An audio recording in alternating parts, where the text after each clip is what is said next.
అందాల రాక్షసి డబ్బింగ్ అంటే రాహుల్ గూడా యాక్ట్ చేసాడు అందులో. సో, ఆ డబ్బింగ్ టైమ్‌లో కొంచెం అది ట్రోల్ అయింది గూడా. ఎందుకంటే because actors are shouting throughout the film అనమాట. అంటే 'గీతాంజలి' మూవీలో చూసాం. మణిరత్నం గారి 'గీతాంజలి' ఫిల్మ్‌లో యాక్టర్స్ షౌట్.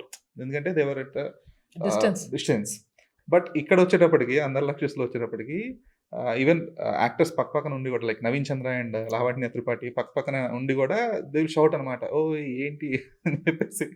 సో, ఈ చాయిస్ తీసుకున్నప్పుడు like when you dub for those work so, do you have a question sir అంటే మీరే చెప్పారు. 'Gautham Vasudev Menon is the one who asked you to calm down. Correct. ఎందుకు అసలు అంత అరవసరం అవసరం ఉంది పక్కన కూర్చున్నారు కదా అని చెప్పేసి. But when it comes to your work in other అప్పట్లో film with regard to my dubbing, some of these bad habits hadn't set into me because I was not hired too many times to dub.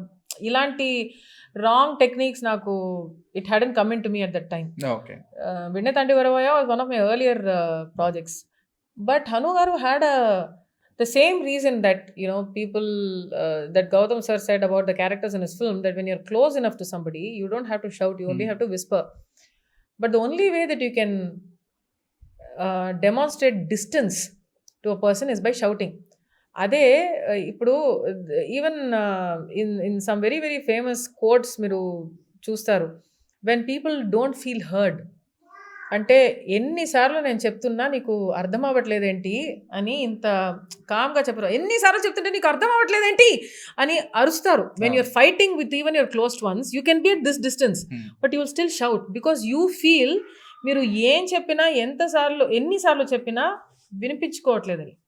You want to be heard somehow, therefore you shout. By raising your decibel, you think at least then your idea will reach their ears and therefore their heads. Hanu garu wanted to establish that the three characters in the film were like the sun, moon and the earth. They will never come close to each other. They will always be at a distance. దగ్గరికి రావాలని అనుకున్నా ఒక పెద్ద ప్రమాదం జరుగుతుంది.